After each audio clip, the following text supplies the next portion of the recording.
You are not a bad person only because you say no and because you have boundaries and because you communicate your boundaries. You can say no and still be a nice person. I totally get how hard it can be to say no and to communicate boundaries, because I used to be totally a people pleaser too. But now I live a life where I communicate my boundaries clearly and nicely. I say no whenever I want to say no. I don't force myself into a yes, or only because I'm too scared that someone would take that personal and therefore don't like me anymore.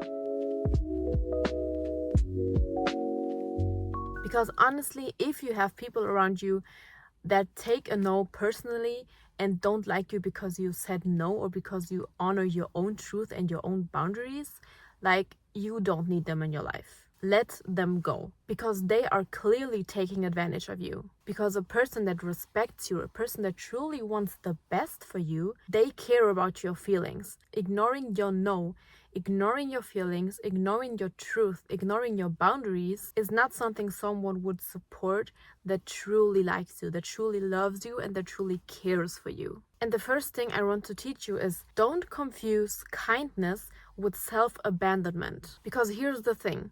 Most of the time you think that you're just being kind, that you want to be a nice person, that you want everyone to feel good. The moment you do that, you put everyone else on a pedestal and you take yourself, your truth, your opinions, your boundaries back, just so that other people feel good around you, and maybe even people that don't care about you. So what happens oftentimes is, because you don't want to say no, because you think that's rude to say no, you abandon yourself. That is literally self-abandonment. Because we as people pleasers, we tend to think it's not that deep, like, I just don't want to say no, it's not that deep, it's okay, like, I can do that, even though you don't want to do that. And you need to understand that every time you say no to a person, you say yes to yourself. And that's exactly the name of my workbook. I literally called it Say Yes to Yourself, because it's so important to say yes to yourself. That every time you communicate your boundaries, every time you say no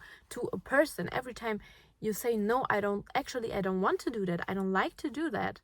That's the biggest gift you can do to yourself, and to honor your own truth and to give yourself some self-respect. Like, it's totally fine and okay to don't answer a call. It's okay to say clearly and nicely and respectfully to a friend that you don't want to see her today because you need some time to yourself. Like, that's nothing personal. That's not being rude. Honestly, I love people that communicate their truth. I truly, truly support that. You should respect other people's boundaries. Everyone should have clear boundaries, because every time you step across these boundaries, you disrespect a person. You don't respect them, because if you would respect someone, you would have no problem with them having boundaries. And here's a very important thing. I also talked about this in my last video about confidence. I want you to understand that every person that is walking this earth lives in their own truth, in their own reality. And if they want to believe their truth, they won't listen to you. They don't care about what you do, how you do something. And if someone is very close-minded, it does not matter how you do something, how you say something, what you do, what you wear. It does not matter to them, because they only want to accept their own truth. And they don't want to leave their own comfort zone to maybe see something from another perspective. So there is no point in trying to please someone, because everyone makes their own reality and lives their own reality based on their experiences, based on their fears, based on their childhood, based on their parents, on their family. There are so many factors that go into that. There are so many things that build your reality, that build your opinions. That's also why it is so important to work on your self-awareness, because you need to realize that you have so many limiting beliefs that aren't even yours, because you simply took them on. Like, that's something totally normal, and everyone does that. Everyone did that in the past. That's why it's so important to also be self-aware, to reflect on, what do you really believe? What do you want to believe? Is this even my fear? Am I really afraid of this? Is this really a bad thing to do? Is this a good thing to do? Therefore, you can never ever, no matter how hard you try, no matter how good of a person you are, no matter how perfect of a person you are in your character, in your appearance, in your job, whatever it might be, there will always be people that support you and there will always be people that hate on you. Train yourself on getting comfortable with people disliking you. That's the ultimate cheat code to break free from people pleasing. Be confident and comfortable with people disliking you. If I had to choose again from any advice and everything I have changed, like what would be the first thing I would do to stop people pleasing, is getting comfortable with the fact that there are always people that like me and always people who hate me, no matter what I do. And I have to be comfortable with that side. I have to be comfortable with the fact there's always someone who will dislike me, always, no matter what I do. And to really get comfortable with that, to make peace with the fact, because there is nothing you can change about it. And that is something so freeing, because it automatically frees you from that fear not being liked. Why are there even people pleasers? Because they fear to be disliked. But let me tell you something. Being disliked is a very small price to pay for being yourself. Because every time you try to please someone, you abandon your truth, you abandon everything that you are as a person. But what you will always gain by being yourself and stopping with pleasing others, you will find like-minded people. And that is something so valuable, because you want to have people around you that are like-minded, that support you, that truly see you and see your values, understand your values. And that's something you only get by expressing yourself.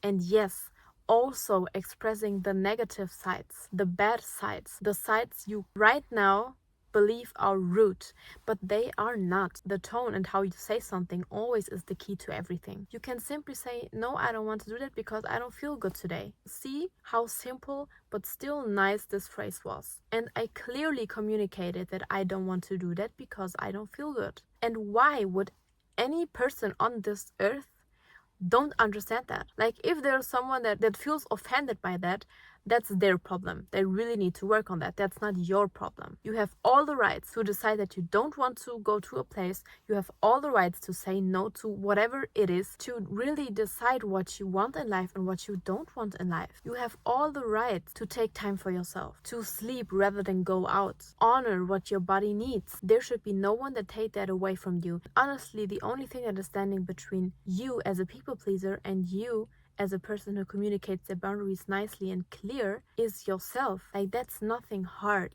Everyone can do that. And for example, I grew up in a household where simply saying no, I don't want to, like, this was not even a possibility. Just giving like my opinion was like considered rude. I was like the queen of people pleasing, literally, for so long without even realizing, because that's simply how my parents programmed me. A hard but true fact. If you always put everyone first and you come last, you will literally develop health conditions. And I mean that very seriously. I had so many health conditions, and till this day, I still struggle with some health conditions.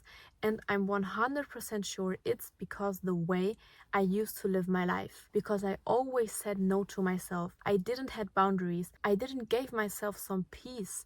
I didn't give myself a break when I needed a break. Because everyone always came first in my life. And for me, my number one priority in life is always my health. So I always try to see this perspective, like, what does this do to my health? Is this really something that would help me in my health, in my day-to-day life? Like, how would this change my life? Imagine a version of you that dares to say no, that dares to speak and communicate their boundaries clearly. How would your life change? How would your day-to-day life change? And one of the worst parts of people pleasing, in my opinion, is that if you are a people pleaser, you find yourself living someone else's life, because you don't even see it as an option to live your own life, because you are so occupied with always pleasing others. For example, your parents want you to do a certain job, which you honestly don't want to do. So later on, what happens is that this kid literally is living the life a parent would like to live, but it's nothing that they really want to do. So now they see themselves stuck in a life they created based on their parents, because they didn't dare to say no. And that is the worst part, if you ask me, because something I fear the most is not reaching my full potential. And honestly, that is exactly the reason, because I struggled with that for so long, and I wished to had like a little guideline, like really something that puts everything into like some days to just start somewhere, because there are so many tips and books and videos about everything that, to be honest, I think it's overwhelming. And that's exactly the reason why I created the Say Yes to Yourself workbook that goes for 11 days. On every day we cover a specific topic that helps you to break free from the endless cycle of saying yes even if you don't want to break the pattern of putting everyone else above you, because it's your life. It's not your father's life, it's not your mother's life, it's not your sister's life. You are living your own life. And for me, it was very important to not just only create a book, but to create something that really helps you to change from day to day, to give you something that you can really integrate and that you can really work on. So we discuss every day a specific topic, and linked to that topic is a whole page with a reflection part, affirmation, a reminder, and something that you can do today to work on that, to really integrate what you've learned today.